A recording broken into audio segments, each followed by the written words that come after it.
AS Mojumdr Chiropractic। বলো তোমার নাম পরিচয় দাও। হাবিবুর রহমান। উনি ময়নামতি তার বাসা। সে আমার এখানে আসে, তার হিপ জয়েন্ট দুইটাই এবিএন মানে হিপ জয়েন্টের মাথা মরে গেছে, হিপ জয়েন্ট ক্ষয়ে গেছে, হিপ জয়েন্ট কাইটা ফেলাই দেন, হিপ জয়েন্ট পড়ে গেছে, এই তো কথা। তো উনি চিকিৎসা করেছে ডিপিআরসি এই মোহাম্মদপুর। তারপরে সেখানে চিকিৎসা করেছে কতদিন? প্রায় 3 মাস। আচ্ছা, অপরদিকে popular diagnostic centre doctor Iftekhar সাহেব, তারপরে হলো এই ইয়েতে কিনা বলে উনি পিআরপি করেছেন। উনি একটা কোনটা জানছেন না? বাসায় দুই সাইডে পিআরপি করেন। পিআরপি করার পরও সে সুস্থ হয় নাই, তার ব্যথা একটু কমে নাই, তাই না?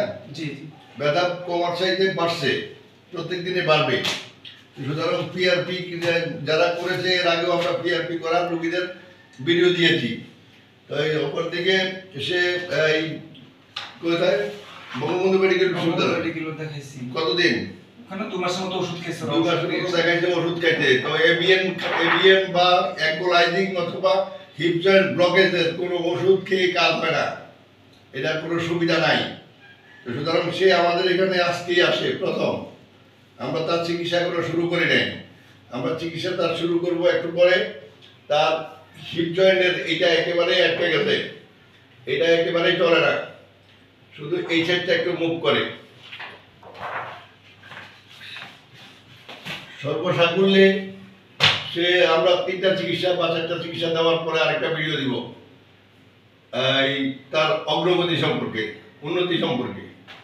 তাই এতে কইরা যে তোমার এই পর্যন্ত এইটা 5-6 মাসে যত এখানে ডাক্তার দেখেছে, তোমার খরচ কিরকম হয়েছে?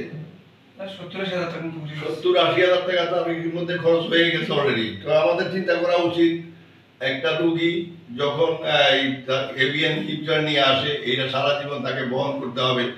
এই এভিয়ান বহন করতে যাই তাকে যাতে আর ক্ষতি না হয়, সেই ক্ষতির হাত থেকে রোধ করতে হবে।